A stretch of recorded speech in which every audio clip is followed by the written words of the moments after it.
Divorcee হয়ে আজ বাবার বাড়ি পড়ে আছি 1.5 বছর হবে। আমার 3.5 বছরের ছেলেটা 2 বছর যাবত তার বাবার গলার কণ্ঠটাও শুনতে পাইনি। শুনেছি লোকটা একটা অল্প বয়সী মেয়েকে বিয়ে করে সুখেই আছে, আর আমি দিন রাত মায়ের খোঁটা ভাইয়ের বউর খোঁটা শুনতে শুনতে দিন কাটছে আমার ছোট্ট ছেলেটা কত বায়না ধরে, কখনো কোনো খেলনা কিনে দিতে বলে, আবার কখনো কোনো খাবার। আমি এমন এক হতভাগা মা, আমার বাচ্চাটাকে আমি কোনো কিছুই দিতে পারি না। ওর বাবাও কোনো দায়িত্ব নেয়নি ছেলের। প্রেম করে পালিয়ে বিয়ে করেছি বলে আমার পরিবারের লোকও তার বিরুদ্ধে কোনো অভিযোগ করেনি। আমার উপরের রাগ আমার ছেলের উপরে ঝাড়ে তারা, এবং কি আমার মা এবং ভাইয়ের বউ বলে আমার ছেলেটাকে তার বাবার কাছে পাঠিয়ে দেওয়ার জন্য। কিন্তু কিভাবে পাঠাবো আমি, যেখানে সে একটা ফোন কল দিয়ে তার বাচ্চাটার একটা খবরও নেন? কোথায় পাঠাবো আমি? সেখানে ছেলেটাকে কত আদরে রাখা হবে সেটা ভালোই বোঝা যায়। আমি বেঁচে থাকতে আমার এই ছোট্ট ছেলেটা তার সৎ মায়ের অত্যাচার সহ্য করবে, তাও আবার এই বয়সে? সেটা আমি মা হয়ে কি করে মেনে নিব?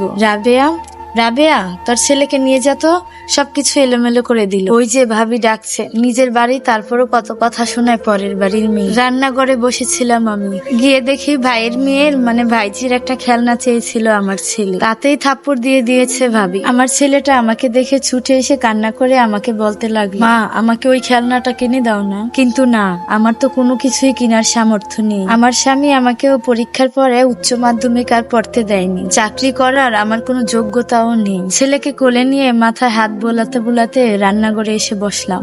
ভালো তো দুজনেই বেশি ছিলাম, তাহলে কেন সে আমাকে সব দায়িত্ব দিয়ে সে নিজে চলে গেল? আমি তো সংসারটা করতে চেয়েছিলাম, আমি তো ডিভোর্স চাইনি। তবুও তাহলে এই সমাজ কেন আমাকে ডিভোর্সি বলে আঙ্গুল তুলে আমার উপর? কোথায় আমার ছেলের বাবাকে তো কেউ ডিভোর্সি বলে না।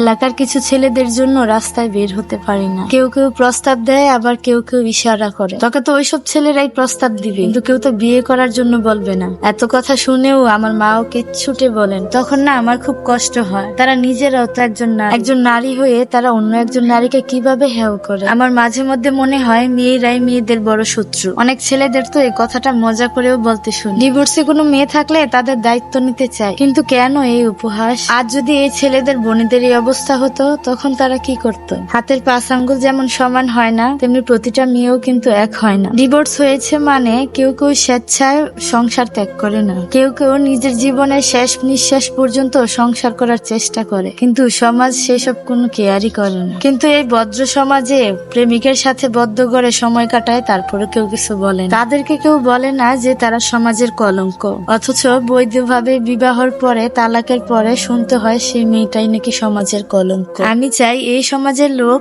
ডিভোর্সীদের হেয় চোখে না দেখুক, পুরুষরা ডিভোর্সীদের নিয়ে উপহাস না করে তাদেরকে যোগ্য সম্মানটুকু দেখ। আমরাও মানুষ, আমাদেরও সম্মাননা আছে, দুঃখও আছে, কষ্টও আছে, আমাদেরও খুব খারাপ লাগে, আমাদেরও অধিকার আছে মাথা উঁচু করে বাঁচার। এই গল্পটি একটা ডিভোর্সি আপুর জীবনের গল্প। ভিডিওটি ভালো লাগলে অবশ্যই লাইক কমেন্ট শেয়ার করুন, আর আপনাদের জীবনের গল্প আমার সাথে শেয়ার করুন। সবাই ভালো থাকুন, আল্লাহ হাফেজ।